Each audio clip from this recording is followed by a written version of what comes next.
What's up, guys?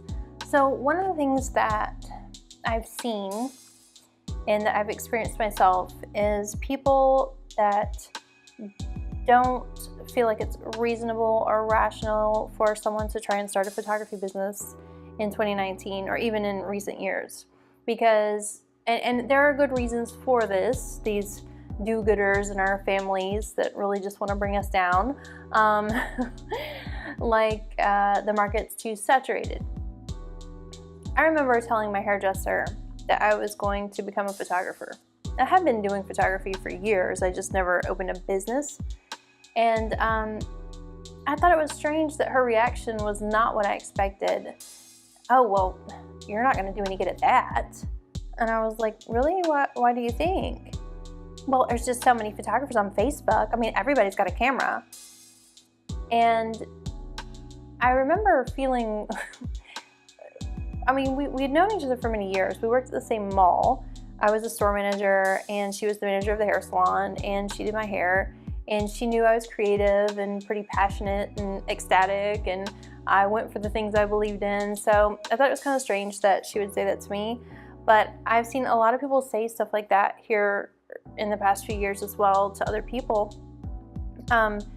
And I think it's really important that we separate ourselves from the Facebook photographers or the people that only have photography pages as their website. And I think in one respect, those people are right, that market is very highly saturated. But what I've found is the people in the Facebook market are not my ideal customer, and they're likely not the ideal customer of many professional photographers.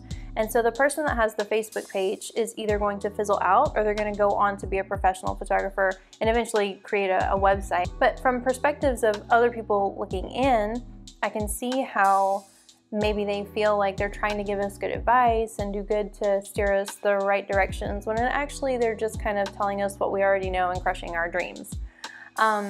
And so I'm here to tell you I understand, and I've heard all of these reasonable, rational reasons as to why you shouldn't follow your dreams. And you just have to have thick skin and not even worry about what those people say, because I think that you should start a photography business in 2019.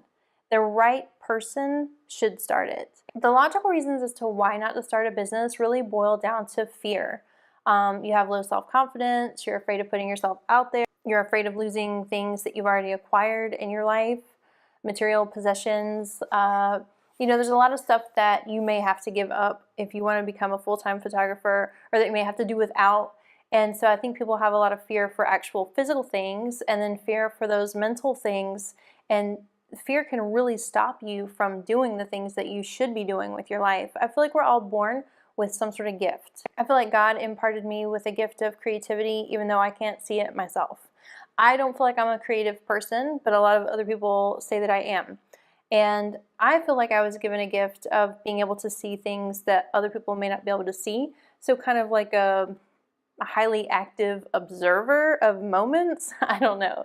I definitely don't think it's creativity, but I've been told that that's the gift I've been given. And so I use it, and I feel guilty when I don't use it, and I went many years without using it. One of the other reasons why people say no is because you won't make any money at it. And in the beginning, they're right. I mean, statistically, any business, you're not going to make any money in the first 3 years. So it doesn't even matter if it's photography or if you open a restaurant or any of these other things, it's probably not going to make you money in the first few years. But one thing that these people don't tell you, and it's because they've never experienced it, and this is what I've noticed with people that meant well by giving me the good advice in my family and friends, is that they might have had passions, but they never followed a passion that I know of. They work for somebody, they work for a company. They may have gotten a degree, but then they work for a company that they don't necessarily like, or went into a field because it was going to make them money, and they're not that happy. And what they don't tell you is that even though they complain all the time about their job, I feel like we should be happy and content with what we have. I feel like we should do the best with what we have. If we are a cashier at a grocery store, we need to be grateful and thankful that we have that job, but always see that there's something above that we're striving for or trying to get to in our lives. These people say, you won't be paid that way. You won't make a lot of money that way. They're wrong because they don't know what it's like to follow their dream. They don't know what it's like to follow their passion. When you start following your passion, you become happier. Everything around you changes, from the interactions that you have with your family and other people, all the way down to how you feel about yourself. When you follow your passion, the money follows you.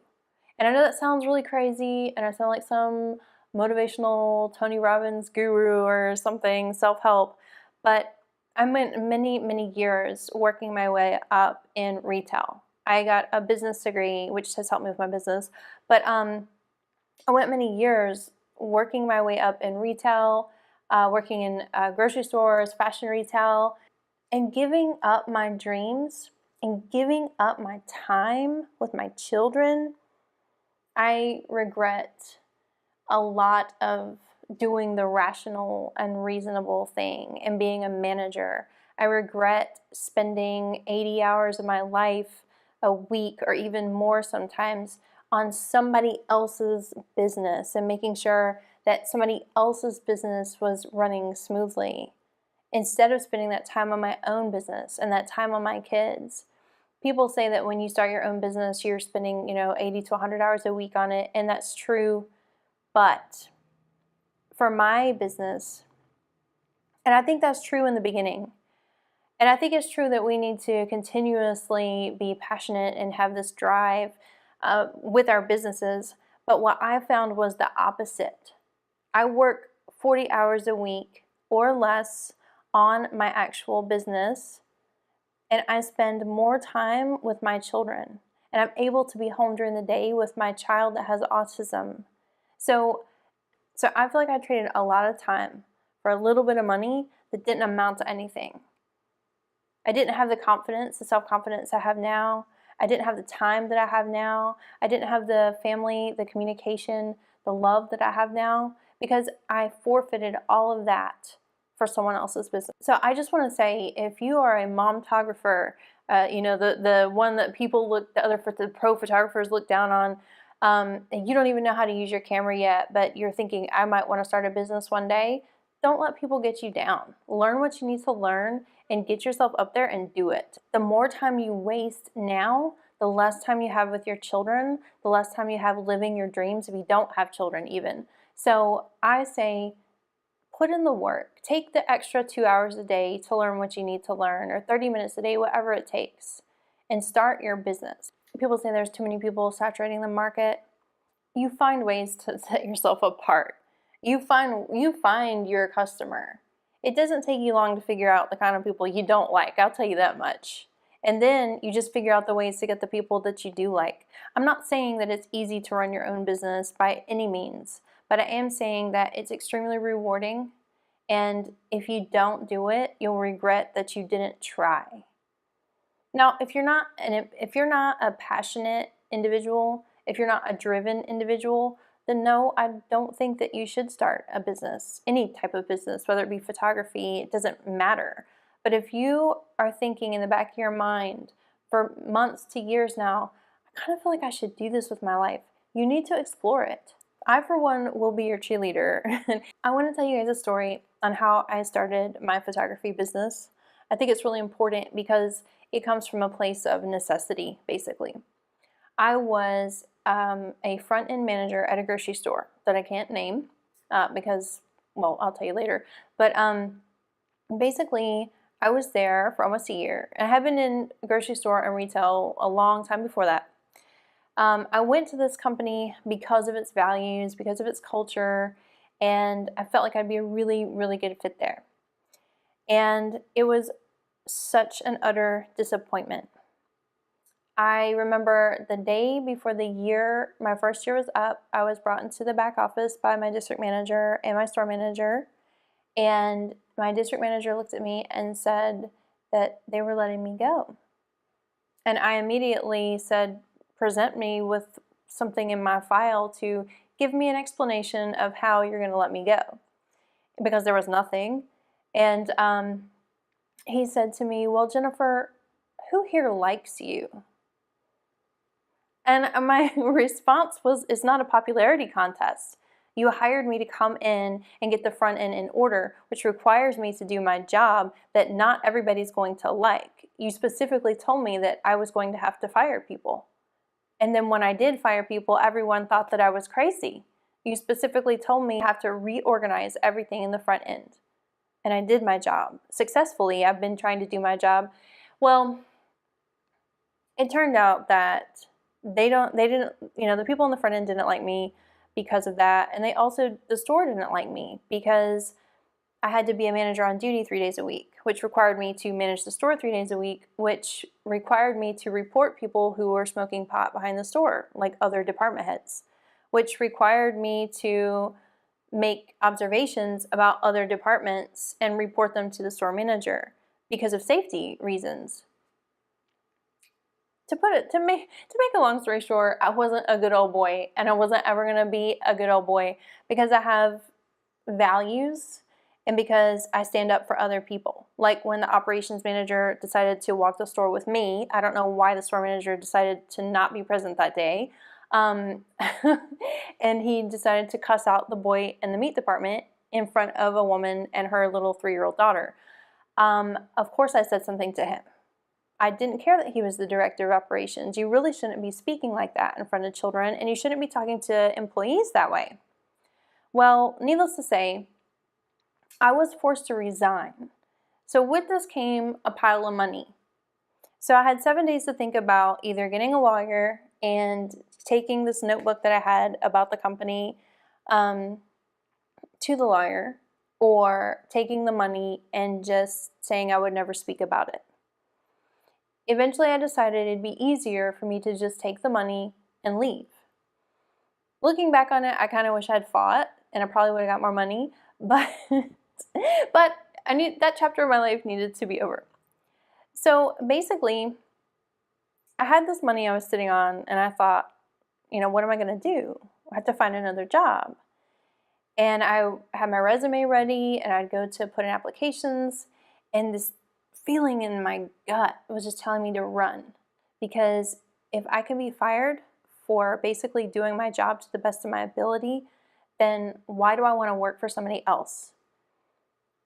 I was always working holidays. I never had time with my kids, and that wasn't just this company, that was across the board, retail, grocery store. You're not going to be home with your family. There are a lot of reasons I had this fear, and finally I was like, you know what? I'm not going to get another job. I'm going to get some professional equipment, and I'm going to start my business. And that's how it came to be. It came to be a necessity because I had done so well at my other job, what I thought was a good job, that they decided they could get rid of me anyway. I needed to work for myself so that I could not be in fear of being forced to resign, so that I could actually have time with my family, so that I could make decisions about my life, so that I wouldn't have to go to sleep at 12 o'clock at night and then wake up at 4 o'clock in the morning to be there at 6 o'clock the next morning. These retail companies, they're crazy with your schedule. They don't care about your health or your sleep. All they care about is getting the schedule out, So I started pretty humbly. I started extremely poor beginnings with my bare bones equipment in photography, and I don't regret it for a second. And it taught me, starting bare bones, you learn a lot of stuff, a lot of tricks that if you just had the money to get the equipment, you may not actually learn how to do. So I was lucky in that respect. And in fact, I wouldn't trade my entire photography journey for anything.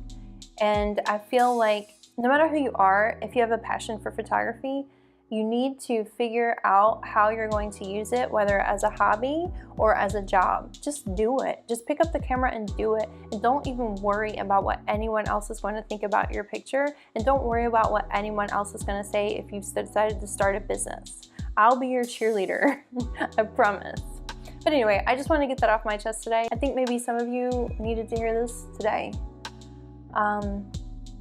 There are a lot of positive things that I think I needed to hear for a long time that no one told me. And so I want to tell that to you.